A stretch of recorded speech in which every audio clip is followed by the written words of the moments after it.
والصلاة والسلام على رسول الله أما بعد فأعوذ بالله من الشيطان الرجيم بسم الله الرحمن الرحيم وَلِكُلٍّ جَعَلْنَا مَوَالِيَ اور ہر ایک کے ترکے کے لیے ہم نے وارث مقرر کر دیے ہیں مما ترک الوالدان والاقربون اس مال میں سے جو جس کو چھوڑے اس کے والدین اور قرابت دار رشتہ دار والذین عقدت ایمانکم اور وہ جن کے ساتھ تمہاری قسمیں پختہ ہے فآتوہم نصیبہم پس دو ان کو ان کا حصہ ان اللہ کان علی کل شیء شہیدا بے شک اللہ تعالی ہر چیز پر گواہ ہے۔ سورۃ النساء کا آیت نمبر 33 ہے۔ اس آیت مبارکہ کا خلاصہ 3 باتیں ہیں۔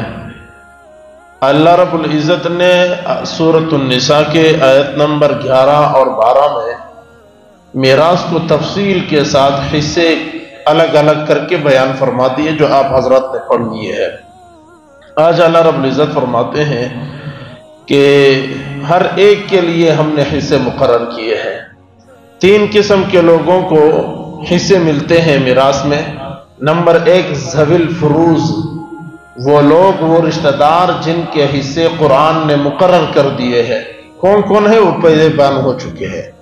نمبر 2 عصبات، یہ وہ لوگ ہیں جن کے حصے قرآن نے تو مقرر نہیں کیے لیکن ذوی الفروض سے جو مال بچ جائے ان کو ملتا ہے، اس کو کہتے ہیں عصبات، یہ بھی تفصیلاً بیان ہو چکے۔ تیسرا ذوی الارحام، اگر کسی کے ذوی الفروض وہ رشتہ دار نہ ہو جو قرآن نے بیان کیے ہیں اور عصبات بھی نہ ہو، پھر تیسرے نمبر پہ ذوی الارحام، رحم سے پیدا ہونے والے رشتہ داروں کو حصہ ملتا ہے۔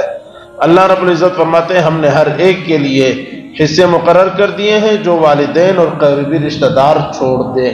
یہاں پر یاد رکھیے مما ترک الوالدان والاقربون میں قانون وہی ہے، جو جتنا قریبی رشتہ دار ہوگا اس کو پہلے اور بڑا حصہ ملے گا، جو جتنا دور کا ہوگا حصہ بعد میں اور کم ملے گا۔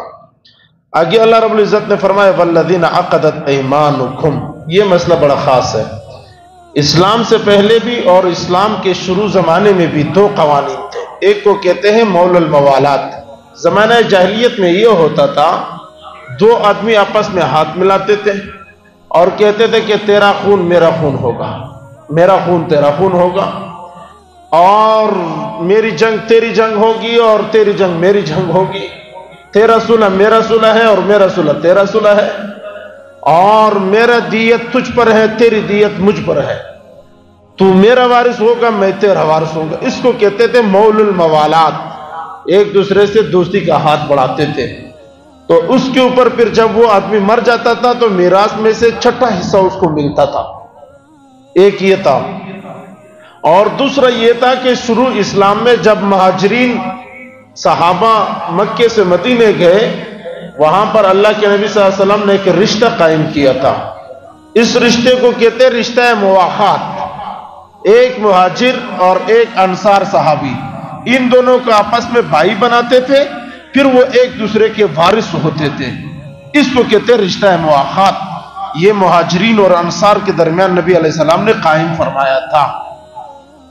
والذین عقدت ایمانکم، یعنی وہ جو جن کے ساتھ تمہارا پختہ عہد ہے۔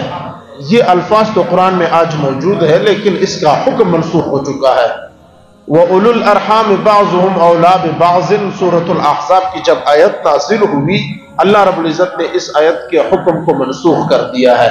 اب نہ رشتہ مواخات میں کسی کو میراث ملے گا، نہ مول الموالات یعنی ایک دوسرے سے ہاتھ ملا کر موالات کا جو ترتیب تھا وہ بھی ختم ہے۔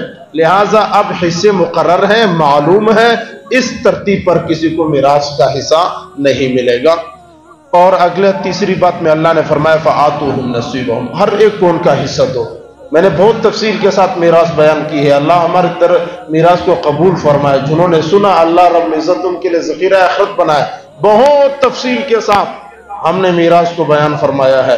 فآتوہم نصیبہم، ایک سوئی، ایک دھاگا چپل، موبائل، گھڑی، ٹوپی، کپڑے، یہ سارے کے سارے میراث کا حصہ ہے. کوئی خیرات میراث نہیں ہوگا، یہ سارے حصے میں چیزیں میراث میں تقسیم کر دیے جائیں گے. اللہ فرماتے فآتوہم نصیبہم، ان کا حصہ ان کو دے دو. ان اللہ کان علی کل شیء شہیدا. اللہ نے فرمایا کہ میں ہر چیز پر گواہ ہوں. ایک سوئی بھی اگر آگے پیچھے کرو گے گواہ اللہ ہے. کیسا خوبصورت قانون ہے اسلام کا. لوگ کتنے بڑے بڑے زمینیں اور مال اور جائیداد ہڑپ کر جاتے ہیں، تو ان کے لیے پیغام ہے ان اللہ کان علی کل شیء شہیدا. یہ جو تم نے مال ہڑپ کیا ہے، بھائی کا، بہن کا، بیٹی کا، جس کا بھی کیا ہے، اللہ تم پر گواہ ہے. کل قیامت کے دن اللہ کی گواہی بڑی سخت ہوگی. یہ سورۃ النساء کا آیت نمبر 33 کا خلاصہ. پھر ایک مرتبہ میراث کا حکم ہے اور میراث کی ادائیگی کے اوپر اللہ کی گواہی ہے. اللہ تعالیٰ سمجھنے کی توفیق عطا فرمائے. خلاصہ دیکھیے، لیکن یہاں ایک بات یاد رکھیں، وصیت اور قرض پھر بھی پہلے ہوگا. وصیت اور قرض پورا کریں گے